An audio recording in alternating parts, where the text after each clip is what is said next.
감사합니다. 다니엘 기도회를 통하여 주신 풍성한 은혜와 또 우리를 향한 하나님의 그 사랑과 선하심을 인해 감사합니다.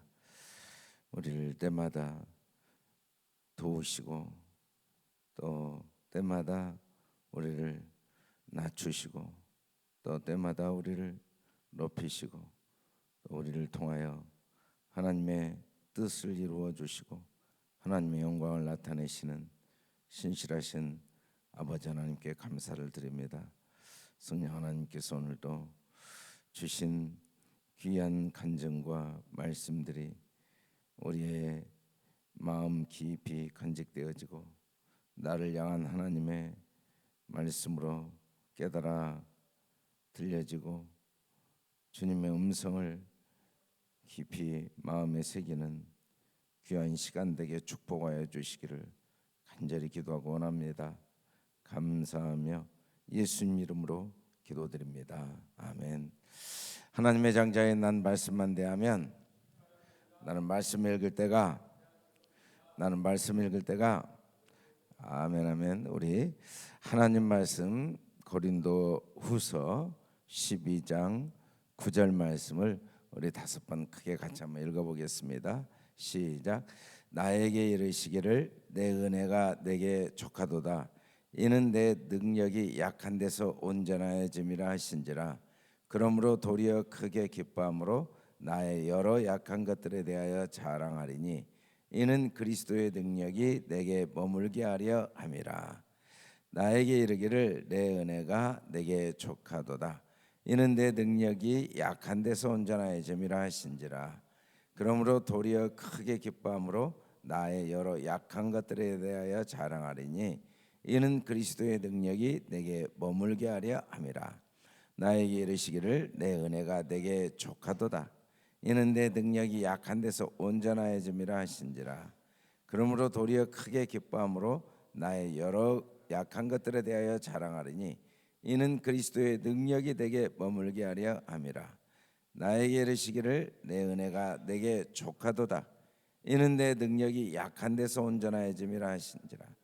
그러므로 도리어 크게 기뻐함으로 나의 여러 약한 것들에 대하여 자랑하리니 이는 그리스도의 능력이 내게 머물게 하려 함이라. 나에게 이르시기를 내 은혜가 내게 족하도다. 이는 내 능력이 약한 데서 온전하여짐이라 하신지라. 그러므로 도리어 크게 기뻐함으로 나의 여러 약한 것들에 대하여 자랑하리니 이는 그리스도의 능력이 내게 머물게 하려 함이라. 아멘. 내 능력이 약한 데서 온전하여짐이라. 내 능력이 약한 데서 온전하여진다. 이 말씀은 고린도후서 12장 7절에 보면 여러 계시를 받은 것이 지극히 크므로 너무 자만하지 않게 하시려고 내 육체의 가시 곧 사탄의 사자를 주셨으니 이는 나를 쳐서 너무 자만하지 않게 하려 하심이라. 이렇게 말씀을 합니다. 바울이 여러 계시를 받은 것이 지극히 크다. 이 내용은 이제 앞에 자기가 몸이 자기 영이 몸 안에 있었는지 밖에 있었는지 모르지만 자기가 세 번째 하늘에 올라갔다 왔다. 그래서 말할 수 없는 걸 들었다라고 이야기한 후에 여러 계시를 받은 것이 지극히 크다라고 이야기를 했습니다. 이 여러 계시를 받은 것이라고 말할 때 이 계시는 하나님의 복음이죠. 복음의 비밀을 하나님 나라와 복음의 비밀을 받은 것이 지극히 크다.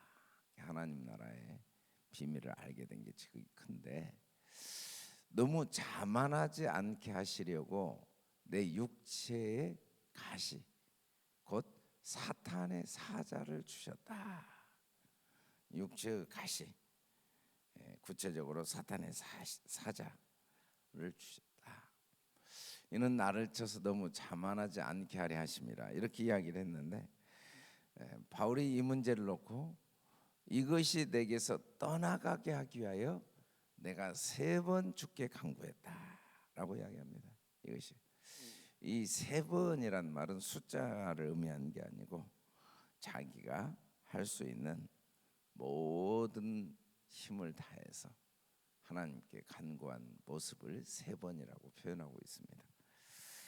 3번 주께 간구했다. 이것이 내게 떠나가게 하기 위해서. 이것은 육체의 가시고 사단의 사자죠. 이 육체의 가시, 사단의 사자는 사람들이 이제 아마 간질이었을 것이다.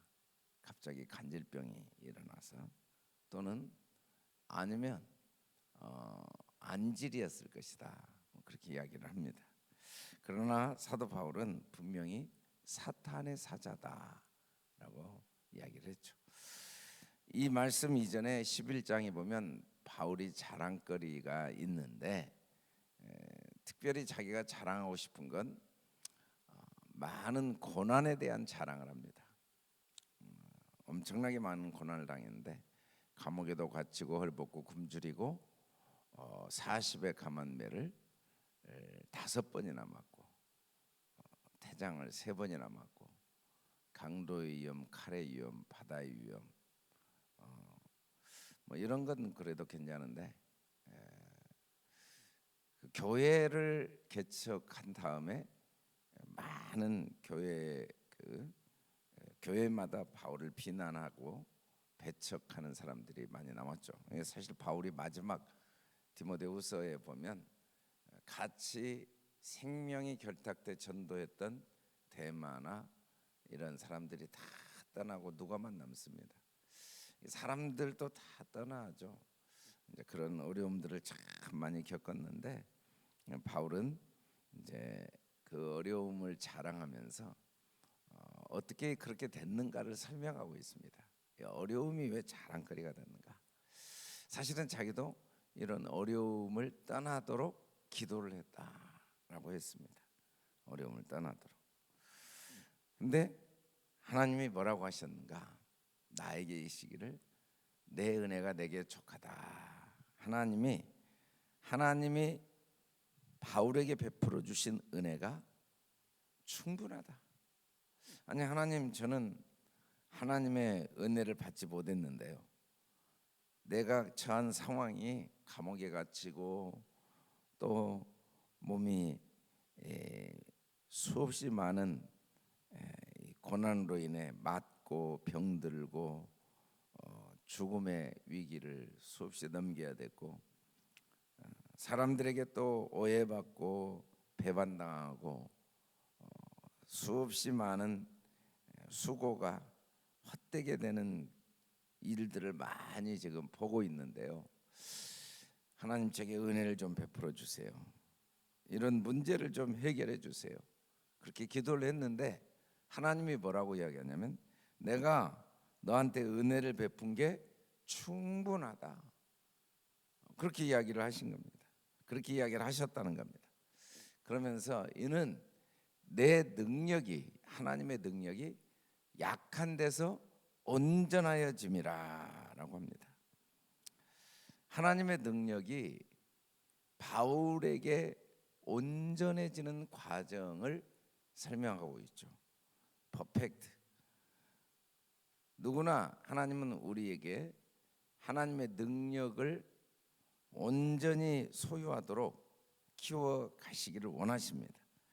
마치 부모가 자녀를 낳으면 스스로 가정을 이루어서 스스로 자녀를 양육하고 한 가정을 책임지는 사람으로 키워내고 싶은 마음이 있는 것처럼 온전한 사람이 되도록 키워내고 싶은 마음이 있는 것처럼, 그래서 부모들이 이제 자녀 결혼시키고 나면 내가 할 일 다 했다, 그런 이야기를 많이 하시죠. 그렇게 하나님도 우리를 온전하게 하고 싶은 거죠. 이 온전이란 말을 마태복음 5장 48절에서는 너희 아버지의 온전하심 같이 너희도 온전하라 라고 했는데, 이 온전이 어떤 온전이냐면 아버지의 온전하심 같이 하나님 같이 온전하여 지게 하시겠다는 거죠. 근데 어떻게 우리가 하나님 같이 온전해지는가? 하나님 같이 온전해지는 기준이 어디냐면 하나님이죠. 하나님 같이 온전해지는 방법은 하나님의 능력을 덧입어야 되는데 약한 데서 온전해진다 하시니라. 그러므로 도리어 크게 기뻐함은 나의 여러 약한 것들에 대하여 자랑하리니 이는 그리스도의 능력이 내게 머물게 하려 함이라. 한 사람이 태어나서 온전한 사람으로 자라가는 과정에는 많은 시간과 많은 과정이 필요하죠. 많은 요소가 필요합니다. 그래서 우리가 태어나서 어른이 되어가는 과정에 뒤를 돌아보면 필요하지 않는 게 하나도 없습니다. 때로는 홍역도 앓고 크고 작은 많은 어려움들을 겪죠. 근데 그런 과정을 통해서 우리가 어른으로 자라가듯이 하나님의 온전하심까지 자라가는데 우리가 보기에는 이것은 없으면 좋겠다라고 생각한 그 문제, 특별히 이건 정말 내게 무의미하고 의미가 없어 보이고 나를 고통스럽게 한다고 생각했던 것들이 있죠. 아이들이 자라가는데 아이들이 그런 생각을 많이 하죠. 우선 편하고 단 것만 먹고 하고 싶은 것만 하고 그러고 싶은 마음이 있죠. 그러나 그러면 온전해질 수가 없어요. 남이면 뭐 내 자녀가 온전하게 되건 말건 관심이 없죠. 그러나 내 자녀인 이상 이 자녀가 온전하게 되도록 하기 위해서는 어쩔 수 없이 반드시 그 과정이 필요한 것처럼 하나님께서 우리를 온전하게 하시고자 하시는 그 소원, 그 계획, 그 뜻을 반드시 이루시는 분이기 때문에 어쩔 수 없이 이 바울이 기도한 이것이 내게서 떠나가게 하십시오라는 기도를 들어주실 수가 없는 이유가 그게 바로 하나님이 그에게 베푸신 은혜거든요. 은혜. 바울이 이 사실을 깨달으면서 그러므로 크게 기뻐하게 된 것은 나의 여러 약한 것들에 대하여 자랑을 하게 됐다라고 말합니다. 우리가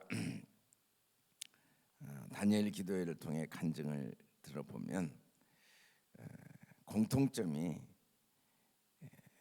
이 여러 약한 것들을 통해서 하나님의 간증의 주인공이 됐다는 것을 알 수가 있습니다. 여러 약한 것들. 두 번째는 여러 약한 것들을 통해서 하나님의 능력을 경험했다는 걸 알 수가 있습니다. 능력 있는 사람들이 다 되었죠. 그래서 간증의 주인공이 되었고 우리도 감동을 받게 된 거죠. 자기만 능력 있는 사람이 된 게 아니고 영향력 있는 누군가에게 생명의 능력을 공급해주고 누군가에게 일어나 걸어갈 힘을 공급해주는 그런 영향력 있는 능력 있는 사람들로 하나님이 쓰고 계신 모습을 우리가 볼 수가 있습니다.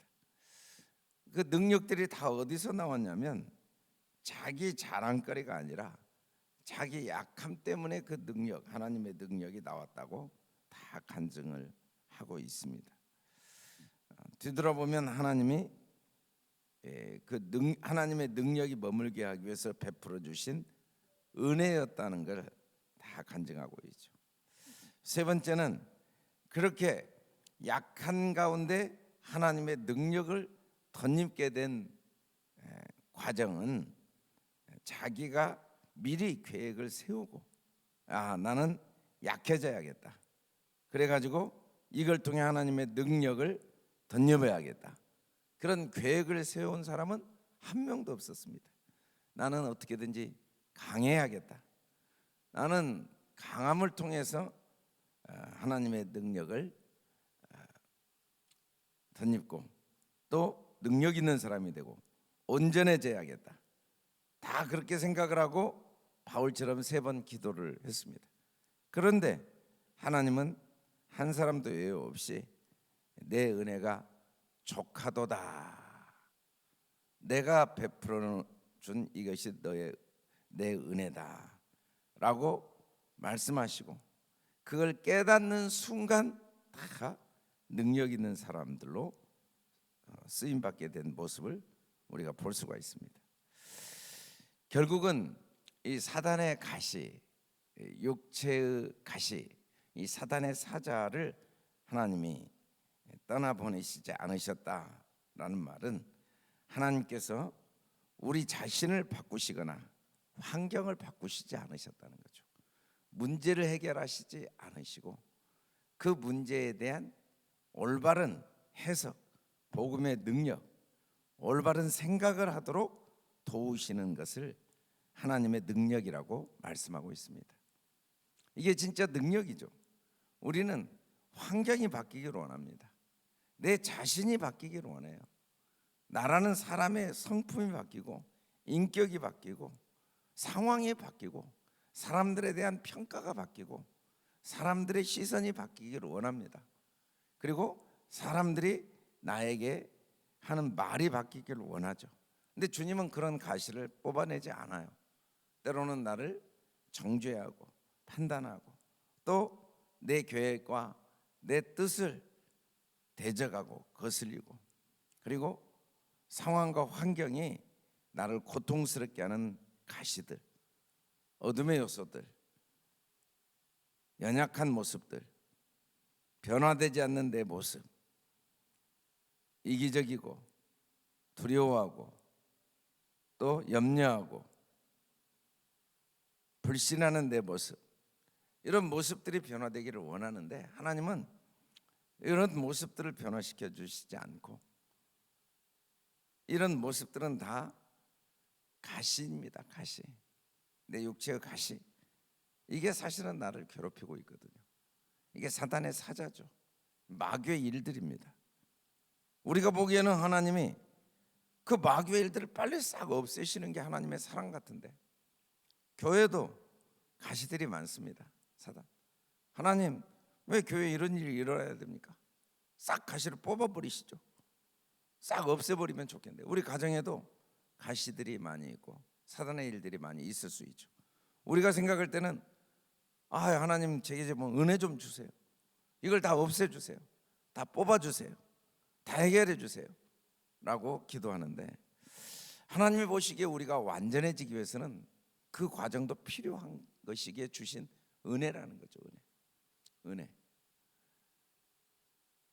결국 하나님이 원하시는 것은 가시를 뽑아주시는 게 아니고 사단의 사자를 제거해 주시는 게 아니고, 하나님은 우리의 생각이 바뀌기를 원합니다. 어떻게? 이것도 하나님의 은혜고 도리어 크게 기뻐하는 생각으로, 이것 때문에 내가 진짜 능력 있는 사람이 됐구나. 그래서 약한 것들에 대하여 자랑하는 그런 해석, 이 문제 속에 감추어진 하나님의 사랑과 하나님의 은혜를 발견하고 깨닫는 그런 생각의 변화, 그게 바로 진짜 죽는 겁니다. 내가 죽기를 원해요. 생각이 죽지 않으면 천년이 지나도 우리는 온전해질 수가 없지만, 환경이 아무리 어렵고 바울은 결국은 목이 잘려 죽었지만 완전해졌죠. 온전해졌죠. 어떻게? 생각이 바뀌니까. 내 생각이 바뀌니까. 어떻게?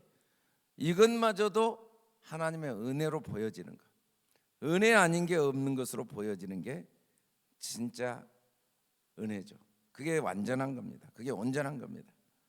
선악으로 보이지 않고 모든 게 하나님의 선하심으로 보여지는 것, 모든 게 하나님의 선하심으로 보여져서 온전해질 때 진짜 능력이 나오고, 그래서 나의 약함까지도 기뻐하고 자랑할 수 있는 게 진짜 능력이지, 문제가 해결되어서 기뻐하는 건 진짜 능력이 아니죠. 문제가 해결되기 전에도 기뻐하고, 그로 인해 문제가 해결돼도 기뻐하고, 그런 온전한 사람으로 우리를 만들어 가시는 하나님의 은혜 속에 가시, 이 사단의 사자는 필수적으로 있어야 되는 거죠. 만일에 이 사단의 사자를 제거해 버리시고 가시를 뽑아 버리시면은 진짜 내가 능력 있는, 환경과 상황이 나를 좌우할 수 없는 하나님의 능력 있는 사람인지를 내가 스스로 알 수가 없고, 또 그런 능력 있는 사람으로 내가 성장해 갈 수가 없습니다. 자기 착각 속에 살 수도 있겠죠. 아, 나는 온전하다.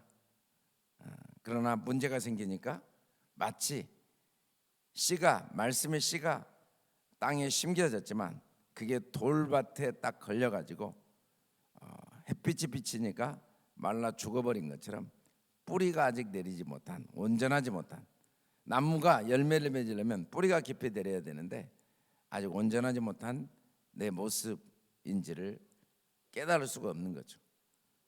그 문제를 통해 내 속에 하나님이 이 깊이 뿌리 내려 있는 불신의 돌을 깨트리시고 믿음의 사람으로 내 마음을 기경해 가시는데 꼭 필요한 게 바로 이 사단의 가시, 육체의 가시, 사단의 사자라고 말씀을 하고 있습니다. 우리가 아직도 변화되지 않는 내 모습, 연약한 내 모습 마저도 감사하고, 그럼에도 불구하고 이런 나를 위해 사랑하신 하나님의 사랑이 나를 강권하고, 그럼에도 불구하고 나를 위하여 아들까지 기꺼이 내어주시기를 기뻐하신 그 하나님의 한없는 은혜가 내 생각과 내 감정을 사로잡을 수 있는 그런 온전한 하나님의 사람으로 하나님이 우리를 키워가시는 거죠. 뭐 간증자들이 그런 사람으로 커보려고 한 적이 없습니다. 그냥 문제 없고 고난 없고 원하는 대로 모든 게 잘 되기를 원했지, 그런 화상을 입고 그런 어려운 고난을 당하기를 원하지 않았는데도 불구하고 하나님은 자기 자녀를 사랑하셔서 그 고난을 통하여 묵묵히 남들이 보기에는 정말 불행하다고 생각하는 그 환경 속에 하나님의 은혜를 발견하고, 어머니도 돌아가시고 다시는 이제 회복될 수 없는 그 얼굴의 모습을 갖고도 그 속에 하나하나 묵묵히 그 삶의 모든 여정 속에 하나님의 은혜를 발견하는 그 온전한 하나님의 능력의 사람으로 키워가시는 그 하나님의 사랑이, 우리는 원하지 않아도 하나님은 우리를 그렇게 키워가신다는 사실. 그래서 우리가 다시 한번 돌아보면서 이 간증을 듣고 다니엘 기도를 지내면서 결심해야 될 게, 우리의 생각이 더욱 어떤 상황 속에서도, 우리가 이해할 수 없는 어떤 상황 속에서도 하나님의 절대 사랑과 은혜가 있음을 내 머리로가 아니라 이 간증과 진리를 통해 확신하고 믿고 그걸 찾아가는 저와 여러분이 될 수 있기를 주님의 이름으로 간절히 축원합니다.